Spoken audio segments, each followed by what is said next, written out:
रमणीय स्थल काशीपुरी में एक ब्राह्मण ही निर्धन ब्राह्मण रहता था। वह भूख प्यास से दुखी यहाँ वहाँ भटक भिक्षा मांगकर अपना पेट भरता था। इस ब्राह्मण को दुखी देखकर ब्राह्मणों से प्यार करने वाले भगवान विष्णु बड़े व्यथित हुए। फिर एक दिन वे बूढ़े ब्राह्मण का वेश धारण कर पृथ्वी पर आकर उस ब्राह्मण से बोले, हे विप्र, तू इतने दुखी होकर इस पृथ्वी पर क्यों भटक रहे हो? कृपा कर मुझको अपनी विपदा बताओ। ब्राह्मण बोला, हे बंधु, मैं अत्यंत ही निर्धन और दुखी हूँ। क्या आप इस निर्धनता से मुक्त होने का कोई उपाय जानते हैं? यदि जानते हैं तो कृपा कर मुझे बताइए, मैं वह उपाय अवश्य ही करूंगा ताकि मुझे इस कष्टपूर्ण जीवन से मुक्ति मिले। ब्राह्मण के दरिद्र दरिद्रता घर पर मतलब अधिकतर बदरम के लिए दरिद्रता नहीं है। वर्ष में यदि आए वही आ गए। तो दरिद्रता क्या होती है कि जब आदमी 100 कमाए तो 100 ही उड़ जाता है, 1000 कमाए तो 1000 ही उड़ जाता है, और लाख कमाए तो लाख ही उड़ जाता है। मतलब कितना कमाओ बचता कुछ नहीं है। तो उसको बोलते हैं दरिद्रता। कितना मिलाओ बचता नहीं है। तो वैसे मतलब ये ब्राह्मण के यहाँ दरिद्रता लग गई। तो दरिद्रता तब लगती तब भगवान को पूजा पाठ कुछ ही नहीं होता।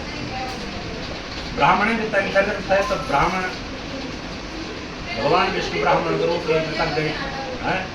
अब उपाय भगवान का नाम लेके जब कोई काम करोगे तो उसमें सफलता मिलती है। यदि जानते हैं तो कृपा कर मुझको बताइए, मैं वह उपाय अवश्य ही करूंगा ताकि मुझे इस कष्टपूर्ण जीवन से मुक्ति मिले।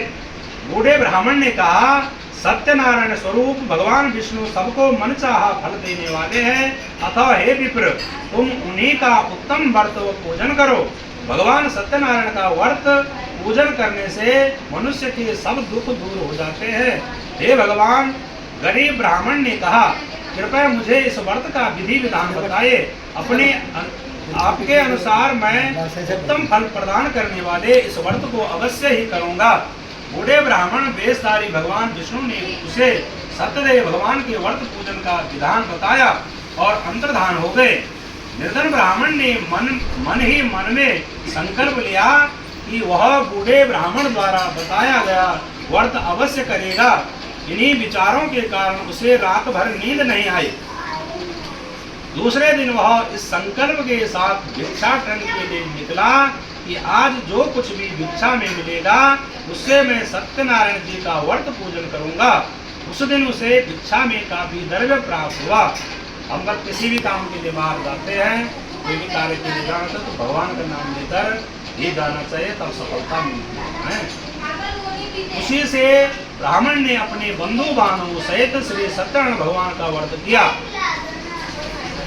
व्रत के प्रभाव और भगवान सत्यदेव की कृपा से वह संपत्तिवान हो गया। तब से उस ब्राह्मण ने प्रतिमा व्रत रखना आरंभ कर दिया और अंत में सब पापों से मुक्त हो मोक्ष को प्राप्त हुआ। व्रत के प्रभाव से वह ब्राह्मण को खूब धन पैसा हुआ और वह मोक्ष को प्राप्त हुआ। हे विप्रों, इस प्रकार पृथ्वी पर जो कोई भी श्रद्धा पूर्वक इस व्रत को करेगा उसके सभी दुख दूर होंगे। श्रीमन नारायण जी ने यही वचन नारद जी से कहे। अब आप लोग बताइए कि और क्या जानने की इच्छा है? तब ऋषिगणों ने पूछा, हे सूत जी, अब यह बताइए कि आगे चलकर ब्राह्मण के बाद किस किसने इस व्रत को किया, यह जानने की हमारी प्रबल इच्छा है। सूत जी बोले, उस ब्राह्मण से सुनकर आगे यह व्रत किन किन लोगों ने किया यह भी ध्यानपूर्वक सुनो। वह ब्राह्मण धन धान्य से भरपूर होकर एक बार व्रत कर रहा था कि एक लकड़हारा वहां आया। लकड़ी का बोझ बाहर रखकर वह प्यास बुझाने के उद्देश्य से ब्राह्मण के घर में गया। वहां उसने ब्राह्मण को देखा जो अपने बंधु बांधवों सहित भगवान श्री सत्यनारायण का व्रत और पूजन कर रहा था। वह सब देखकर लकड़हारे को बड़ी उत्सुकता हुई। उसने ब्राह्मण को प्रणाम करके पूछा, हे प्रभु, हे ब्राह्मण देव, आप यह किसका पूजन कर रहे हैं और इस पूजन का क्या फल मिलता है, कृपा कर विस्तार पूर्वक मुझे बताइए। ब्राह्मण बोला, हे भाई लकड़हारे, यह हम भगवान सत्यनारायण का व्रत और पूजन कर रहे हैं। सत्यदेव भगवान का यह व्रत सभी मनोरथों को सिद्ध करने वाला और शुभ फलदायी है। उन्हीं की कृपा से मेरे घर में यह सब धन धान्य और सुख वैभव है। यह जानकर लकड़हारा बहुत प्रसन्न हुआ।